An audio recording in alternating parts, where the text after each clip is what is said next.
Her er lige en kort vlog fra i dag. Solen var fremme, så jeg havde lyst til at tage kameraet med mig ud, og så fik jeg lige filmet lidt forskelligt.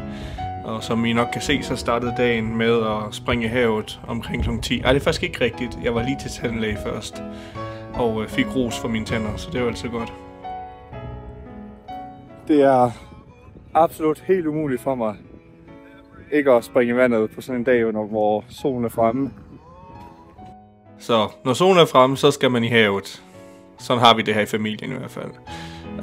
Og så kom jeg hjem, og så blev jeg hurtigt sat til at lave lidt arbejde. Jeg skulle lige hjælpe mine bedsteforældre.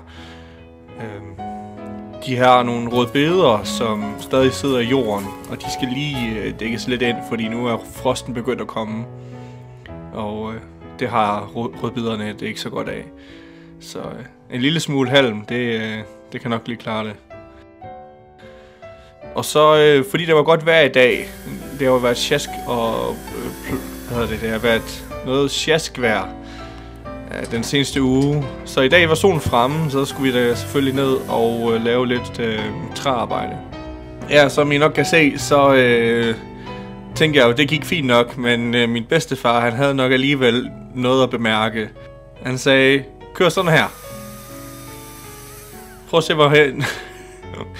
se, hvor meget nemmere det går, sagde han så. Og så kan I se, at vi har været i gang længe, og solen er kommet frem, og det er skønt.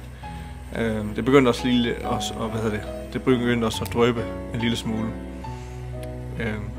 Og så sker det her aller sidste stykke træ, jeg skal hugge. Så hopper hovedet af. Altså, man skulle tro, det var løgn.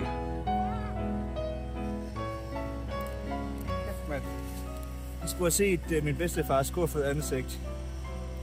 Altid skal jeg ind med at ødelægge hans værktøj. Ja, jeg har det åbenbart altid med at ødelægge min bedstefars værktøj. Jeg ved ikke, hvor mange økser jeg har ødelagt. Altså, om det er, fordi jeg ikke kan finde noget at slå ordentligt, eller hvad fanden der sker. Ja, så lige indtil en omgang kaffe klokken 3. Og så, ned og sidde og redigere.